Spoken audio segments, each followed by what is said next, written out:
The night they told me to leave, Helen handed me a trash bag. Not a suitcase, not a box. A black, hefty bag, the kind you drag to the curb on Tuesday mornings. She held it out with 2 fingers, like even that contact cost her something. "Your things are by the stairs," she said. "Richard wants you gone before the caterers arrive." I was 17. I'd lived in that house since I was 6. 11 years under their roof, eating at their table, wearing clothes Helen picked out so I'd match the aesthetic of their Christmas card, and she handed me a trash bag at 9 o'clock on a Thursday. What they didn't know, what none of them knew, was that the cheap thing they tossed in with my old sneakers and dollar store earrings was worth more than every painting in their foyer combined. But I didn't know that either. Not yet. I should back up. My mother died when I was 5. Ovarian cancer, caught late, treated badly, then not treated at all. I don't remember much. I remember the hospital had yellow walls in the hallway and green walls in her room, and I remember thinking that was wrong somehow. Green is supposed to be the hopeful colour. It shouldn't have been in the room when nothing was getting better. After she passed, I cycled through 2 foster placements in 14 months. I don't like talking about those. What matters is the Aldridges, Richard and Helen Aldridge, Greenwich, Connecticut. Old money stretched over new ambition. Richard ran Aldridge and Price, a wealth management firm with offices in Stamford and Manhattan. Helen chaired the board of 3 non-profits and hosted a charity gala every November that made the social pages of every paper that still bothered printing social pages. They took me in when I was 6. On the surface, it looked like grace. Rich couple, beautiful home, opens their doors to an orphan. The local paper ran a small piece. Helen kept the clipping in a silver frame in the hallway. Not my photo, the headline. I used to walk past it every morning on my way to breakfast, reading the words that made them look generous. And here's the thing, for a while, I believed it too. I called Helen Mum until I was 9. She corrected me at a garden party, lightly with a laugh. "Oh, sweetie, it's Helen. We wouldn't want to confuse things." She said it in front of 6 women holding white wine, and every one of them smiled at me the way you smile at a stray that wandered onto the patio. I never called her Mum again. Their real kids, Bryce and Sutton, were older by 6 and 8 years. Bryce mostly ignored me. Sutton didn't. Sutton noticed me the way a cat notices a beetle. She'd flick when she felt like it. Little things. She'd move my backpack off the kitchen chair before I sat down.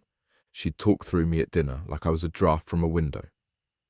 One time, I was 12, I came downstairs wearing a blue cardigan I liked, and she looked at me and said, "That's cute. Helen, isn't that the one I donated?" It wasn't, but I never wore it again. I learned the rules early. Stay useful, stay quiet, stay grateful. The Aldridges didn't want a daughter.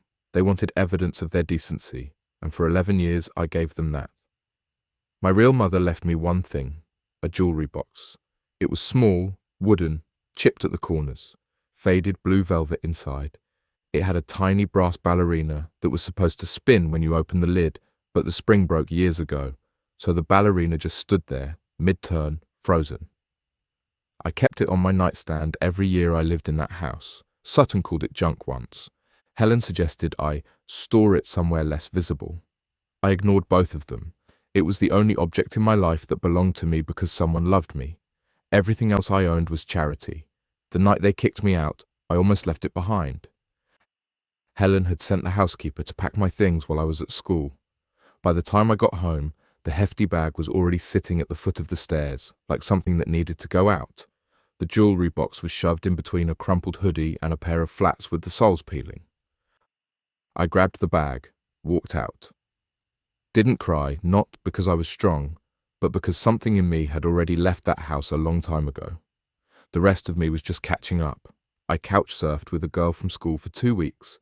Then I aged out of the system, got a room in a shared apartment in Bridgeport, got a job bussing tables, enrolled in community college part-time. Standard, unglamorous survival. I didn't open the jewellery box for almost 4 years. Here's what people don't understand about being discarded by people who were supposed to raise you. It doesn't make you angry right away. First, it makes you small.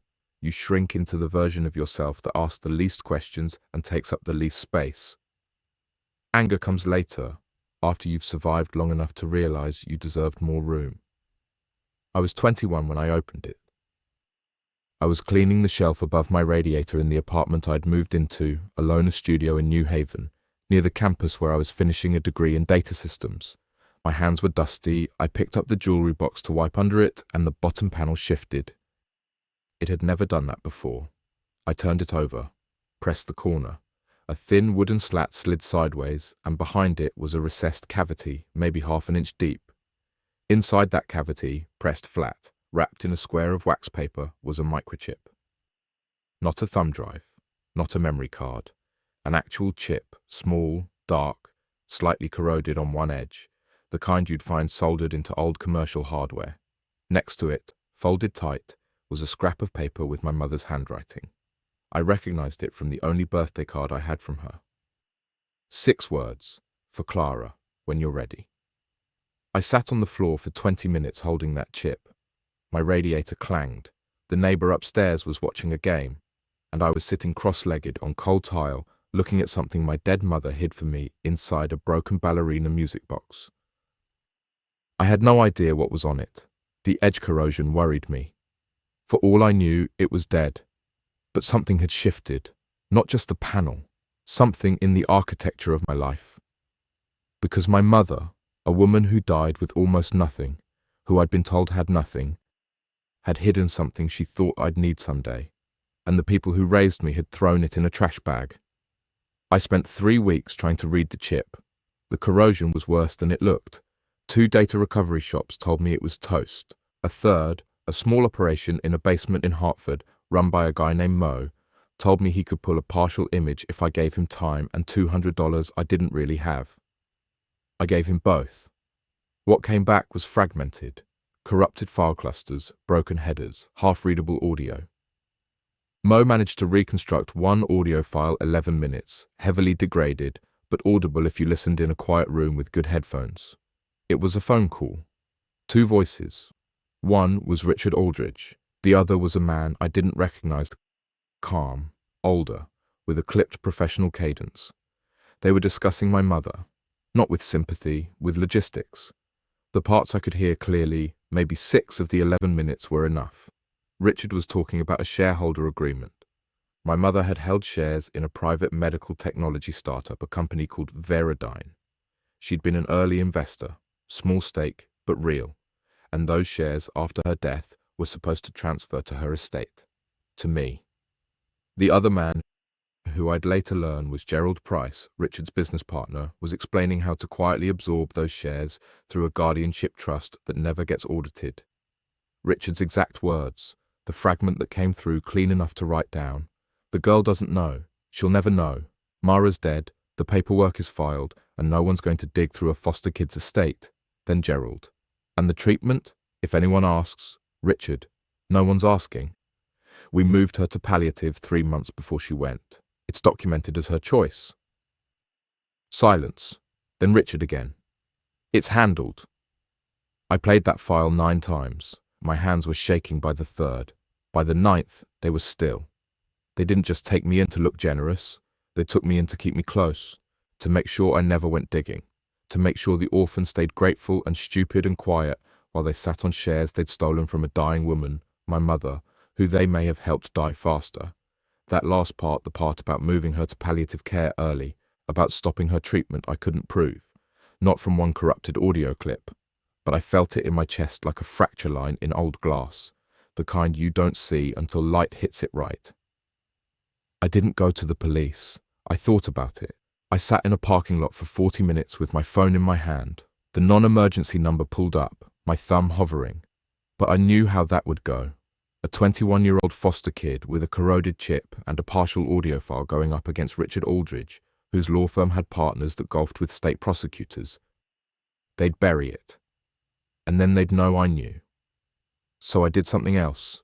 Something that, if I'm honest with myself, crossed a line I wasn't sure I'd come back from. I decided to get inside. Getting inside Aldridge and Price wasn't a movie heist. There was no fake identity, no wig, no hacking montage. It was slower and uglier than that, and it required me to become someone I wasn't sure I wanted to be. I started with what I had, a half-finished degree in data systems and a face nobody at that firm had seen in 4 years. I'd changed since they threw me out. Lost weight from stress, cut my hair short, dropped the nervous posture Helen had trained into me. The girl who left that house in a hefty bag didn't look like the woman standing in front of a bathroom mirror in New Haven, rehearsing a fake professional smile. I applied for an entry-level IT support contract at Aldridge and Price's Stamford office, not directly.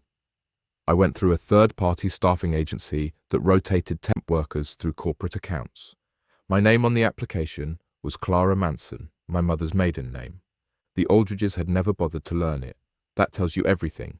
I got the placement in 6 weeks, $22 an hour, no benefits, a lanyard badge that said contractor in red letters so the real employees knew not to make eye contact for too long. I reported to a closet-sized IT office in the basement, re-imaged laptops, ran cable, reset passwords for people who typed them on post-its stuck to their monitors, and then acted irritated when security flagged them. Richard's office was on the 4th floor. I was in the basement, but that was fine. I wasn't there for Richard. I was there for the network. Here's what people don't realize about corporate firms like Aldridge and Price. They spend a fortune on client-facing security encrypted portals, two-factor authentication, air-gapped trading systems, but internal infrastructure, the stuff the staff uses day to day, it's held together with duct tape and habit, shared drives with 10 years of unsorted files, legacy databases no one migrated properly, email archives that technically should have been purged, but nobody got around to it because compliance was one underpaid paralegal named Dana, who was also somehow in charge of ordering toner. I wasn't hacking anything. I want to be clear about that. I had legitimate access to back-end systems as part of my job. What I did was use that access to look where no one expected a temp contractor to look. It took 3 weeks before I found the folder. It was buried 4 levels deep in an archived shared drive labeled legacy_transition_02. Inside that folder was a subdirectory called viridine_hold. And inside that were scanned PDFs of documents I'd never been meant to see.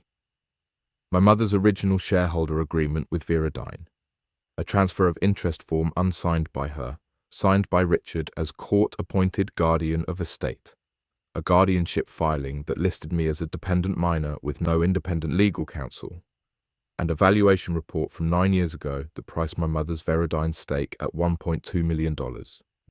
9 years ago. Viridine had since been acquired by a larger biomedical firm. That stake, if it had been held, would now be worth significantly more. I couldn't calculate exactly how much from what I had, but the shape of it was clear. Richard hadn't just skimmed from a dead woman's leftovers. He'd swallowed her whole financial legacy and digested it into his firm's portfolio while her daughter bussed tables in Bridgeport. I copied those files onto an encrypted external drive. I clocked out. I sat in my car in the parking garage for a long time, listening to the ventilation system push stale air through concrete. My hands were steady this time, but my conscience wasn't. Because here's the part I don't like telling. I needed more. The audio file was partially corrupted, a lawyer would shred it. The scanned documents proved the transfer happened, but Richard could argue it was a legitimate guardianship decision. I needed someone inside the family to crack. Someone who either knew what Richard had done or could be pressured into helping me find proof that couldn't be dismissed. I chose Bryce. Not because he was guilty, because he was weak. Bryce Aldridge was 30 at that point, technically a junior partner at the firm, but really just a title on a door. He managed a small book of legacy clients' old money families who stayed because they knew Richard, not because Bryce was competent. He drank too much at industry dinners. He'd been through a quiet disciplinary review for mishandling a client's rollover account, and he had a 7-year-old daughter from a marriage that had ended badly 2 years earlier. That daughter, Lily, was the pressure point. I'm not proud of this. I need to say that clearly, because what I did next is the thing that keeps me up some nights even now. I'd seen Bryce in the office a handful of times. He never recognized me, not once. I was the IT temp in the basement. He was the boss's son on 4. We existed in different atmospheres, but I started engineering contact. Small things at first. I handled a laptop issue for his assistant. I ran a cable repair in the conference room adjacent to his office. I showed up early one morning when he was struggling with a projector setup for a client meeting and fixed it in 30 seconds. He started saying hi to me in the elevator. Then I did the thing. Bryce's custody arrangement gave him Lily every other weekend. He was sloppy about it, posted photos on a private Instagram, mentioned weekend plans loudly in hallways.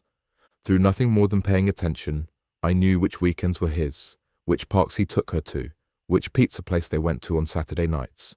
I manufactured a run-in at the park, sat on a bench with a book. Lily's ball rolled towards me. I tossed it back.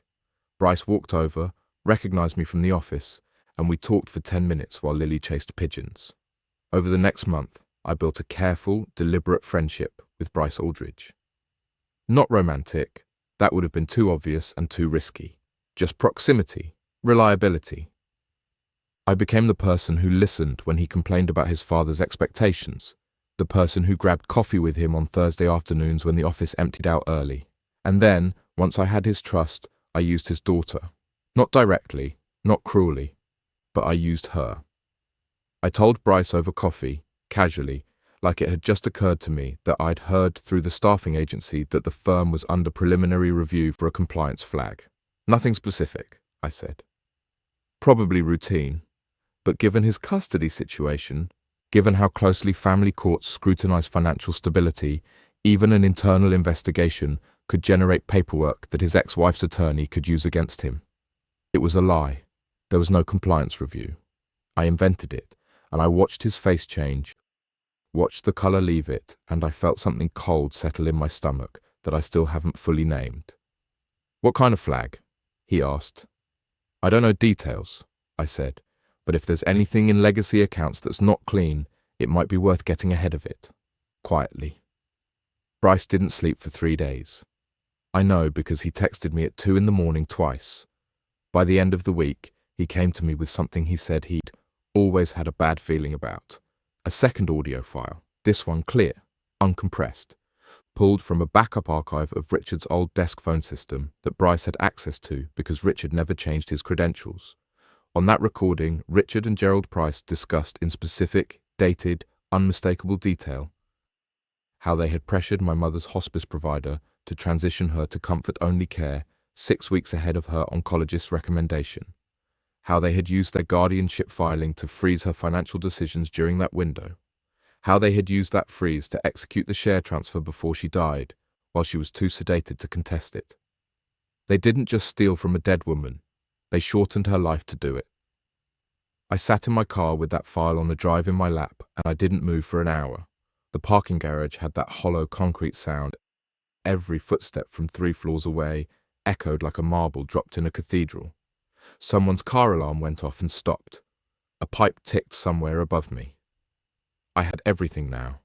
Proof of the share theft, proof of the guardianship manipulation, and proof that Richard Aldridge and Gerald Price had interfered with a dying woman's medical care to accelerate access to her assets.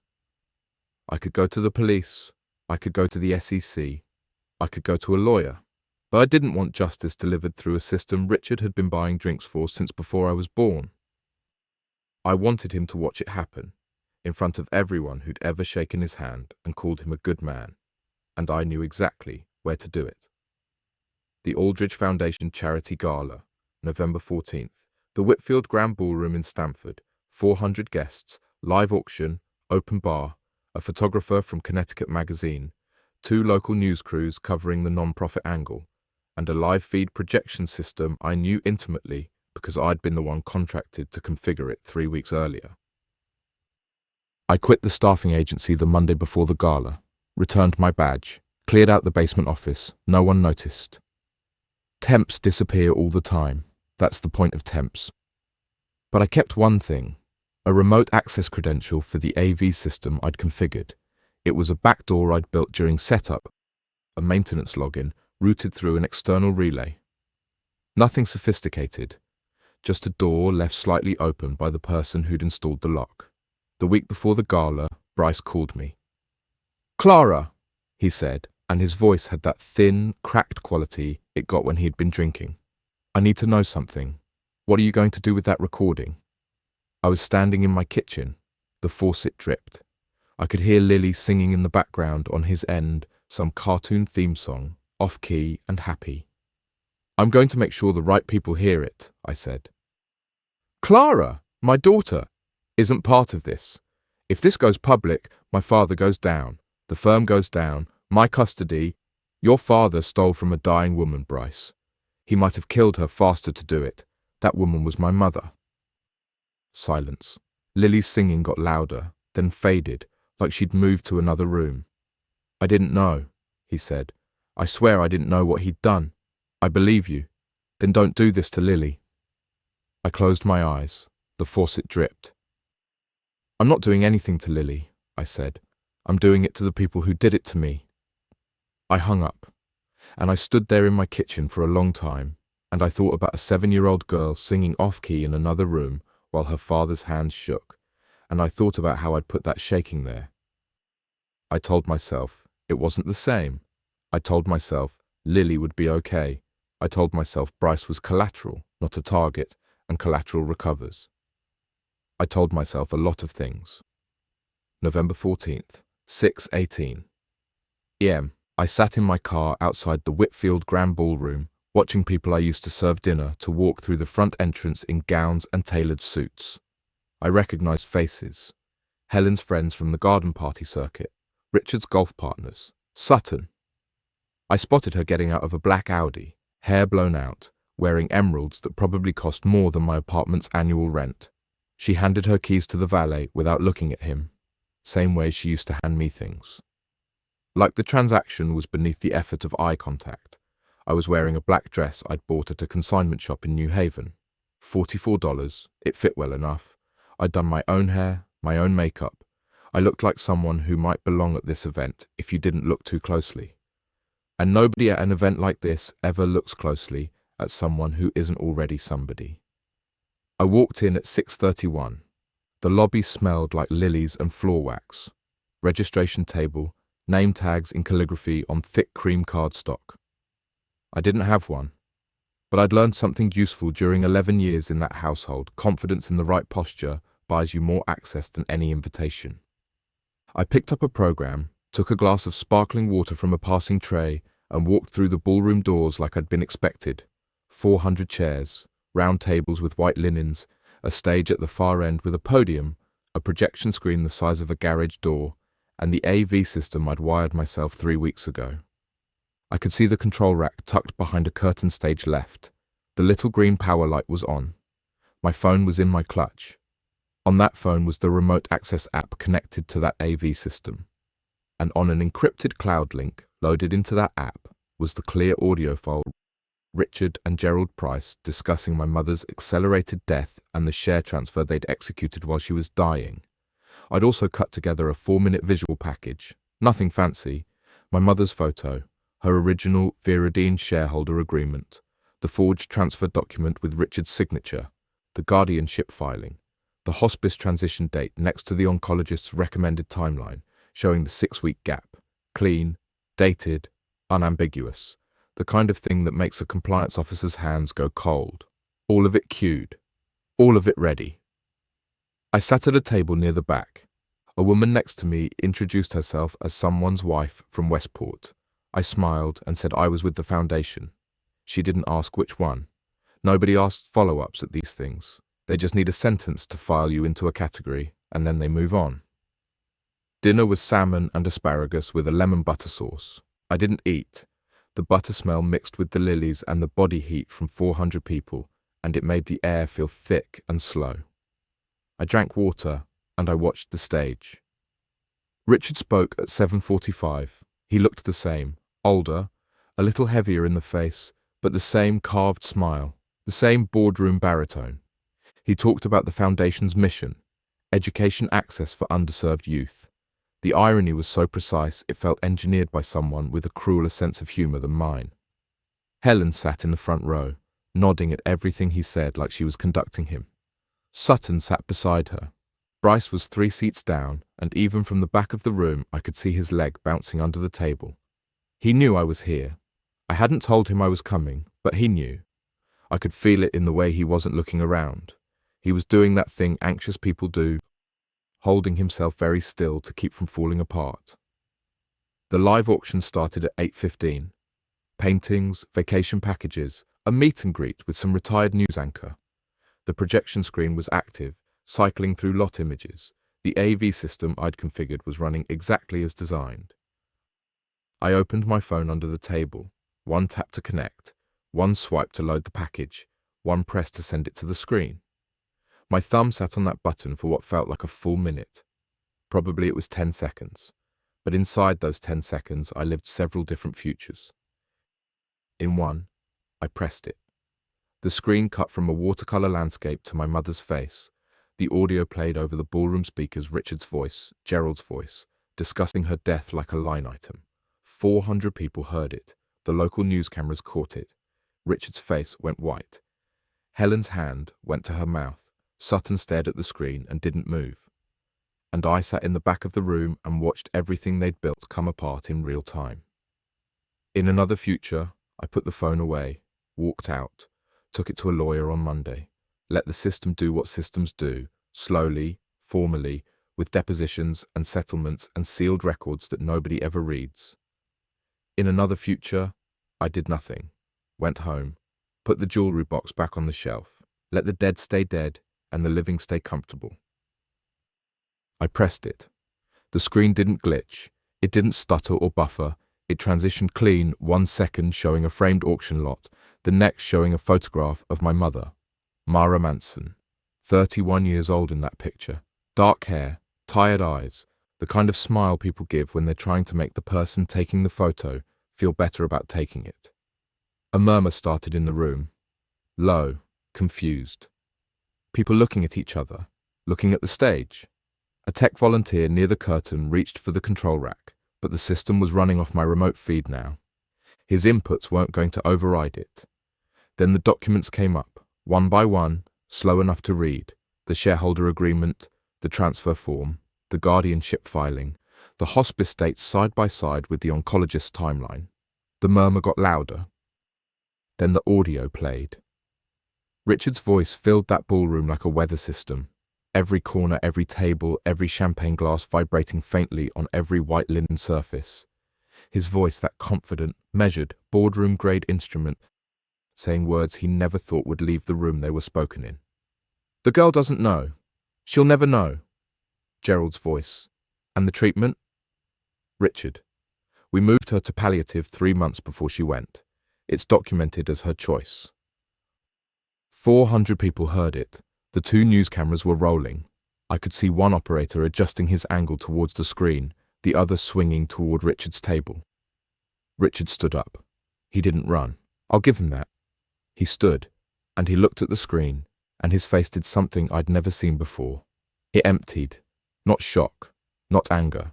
Evacuation. Like the person behind his eyes packed a bag and left. Helen grabbed his arm. He pulled it away.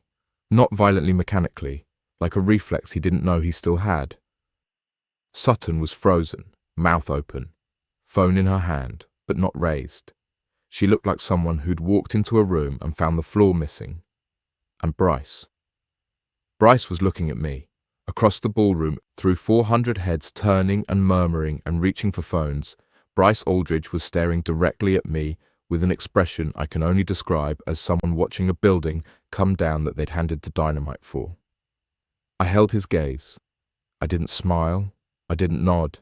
I just looked at him and he looked at me, and somewhere between us was the ghost of a 7-year-old girl singing off-key in another room, and I felt that cold thing in my stomach again.